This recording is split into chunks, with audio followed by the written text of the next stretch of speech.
Hi, today I'm going to tell you about one particular chemical. It's a crude derivative and has lots of potential as it is one of the key players in the cleaner fuel technologies.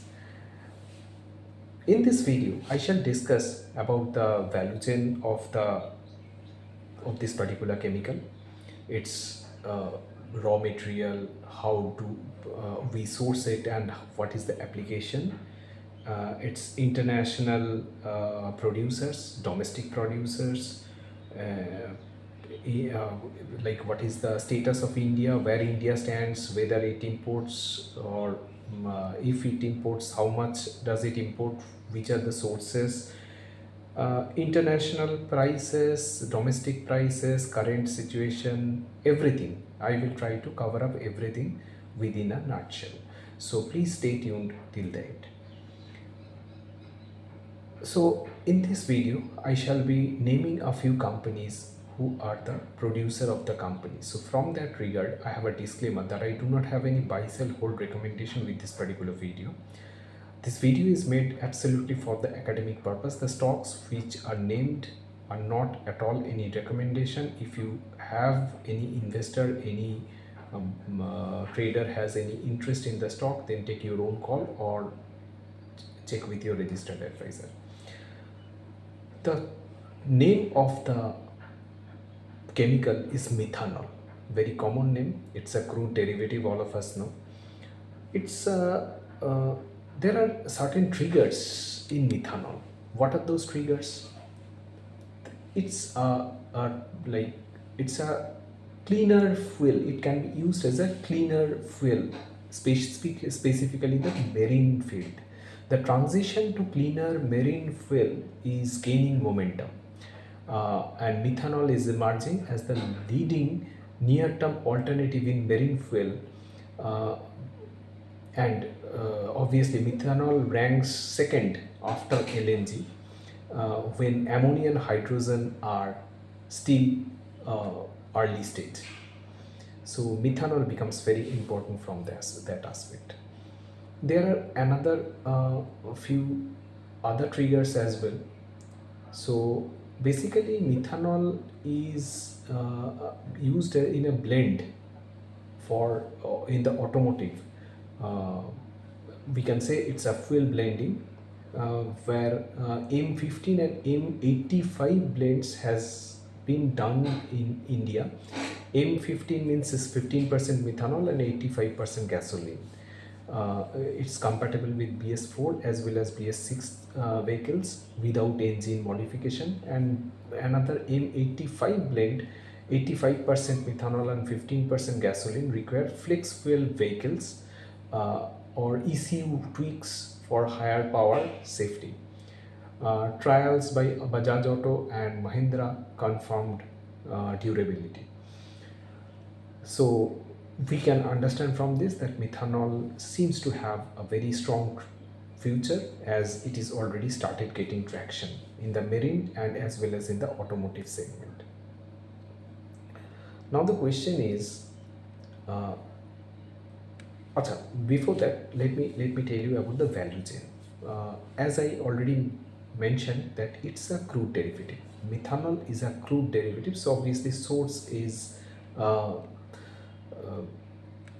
crude oil. And as far as its applications are concerned, so main application is formaldehyde. Apart from like this cleaner fuel and all, where methanol is directly used, apart from that, methanol is currently used in for manufacturing formaldehyde, acetic acid, and some fuel additive, MTBE. So formaldehyde, as we know, it's a very important material for the resin and plywood industry, and acetic acid is basically vinegar, which is used as a solvent in pharmaceutical as well as food technologies as well. Now, very important is who are the global producers. If we name the companies, then Methanex Corporation is the biggest producer of methanol. It's a Canada-based company, world's largest producer, and it is said that it holds around 11% market share in the methanol space. Then one Saudi Arabia-based company called SABIC is one another big producer. BASF, you know this name, it's a Germany-based. Two Chinese company, Yanzhou Coal Mining and Ningxia Baofeng is the Chinese companies who are the major producers. Zagros Pharmaceutical is an Iran-based producers, and uh, mid of the year 2025, Zagros had production shutdown, and that actually created very big demand mismatch, and prices shot up in the Asia Pacific, and some impact was there globally as well. So afterwards it cooled off. Now things have normalized from that aspect. Now, Methanol Holding is one Trinidad and Tobago based company. Petronas is Malaysia based company who is a methanol producer. Mitsubishi Gas Chemical in Japan and OCI of Netherlands also produces methanol.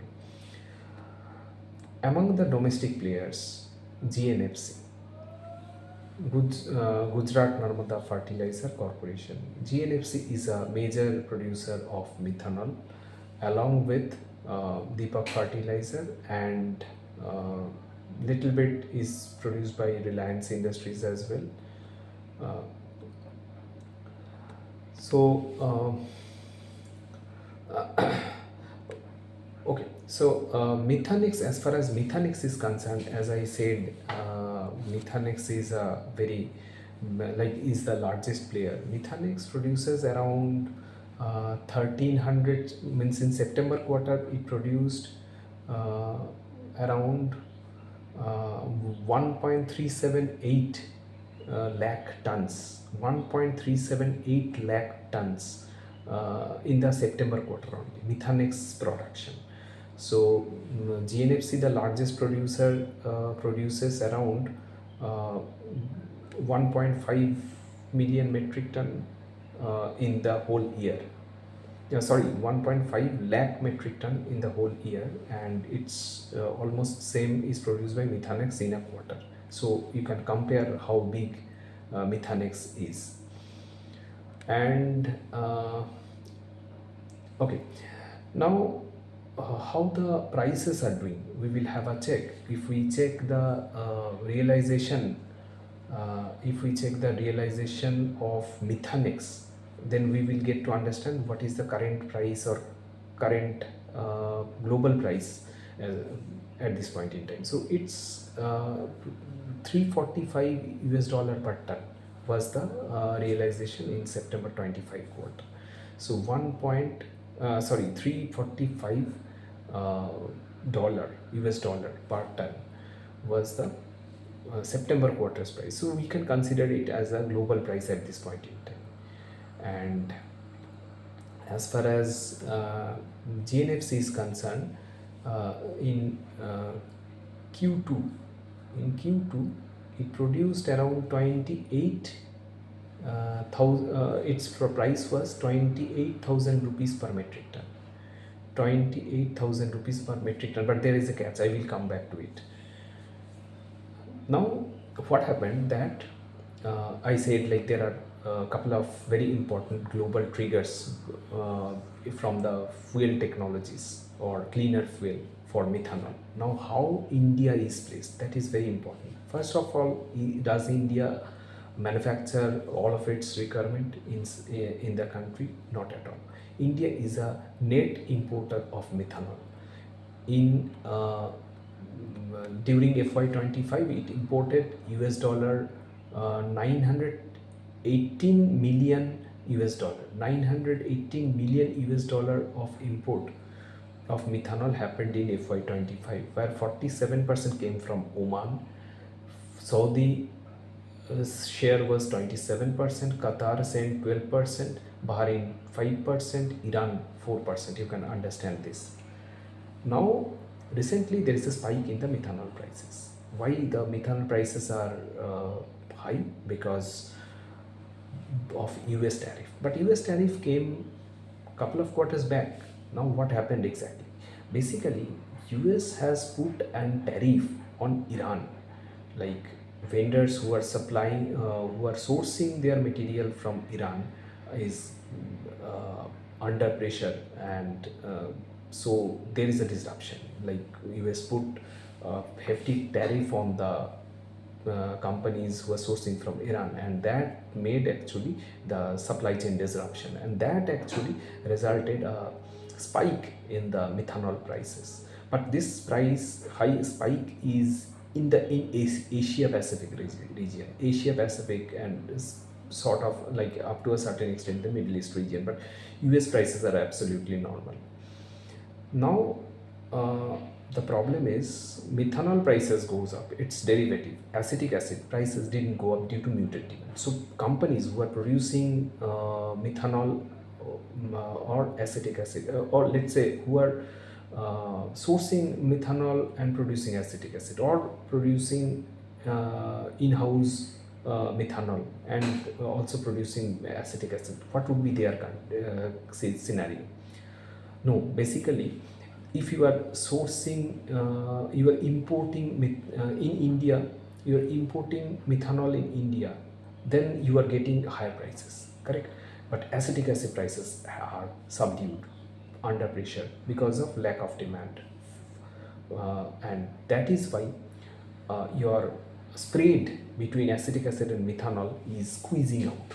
So that is not at all a viable situation, not at all a favorable situation. So what do you think, like should we produce more methanol in house in the country? No. GNFC, I say GNFC is a very big producer, largest producer in the country. Their Baruch plant produces methanol, but I said there is a catch. The catch is due to high uh, gas prices.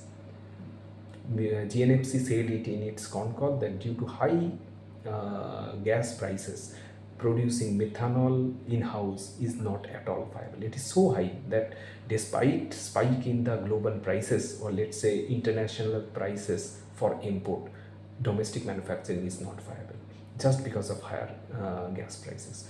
So true trigger is there in methanol itself, but in India, Indian companies are not at all poised to get this benefit of the cleaner fuel and this upcoming opportunity in methanol, because production in the country is not viable. India is an importer, net importer, very much dependent on its Middle East peers.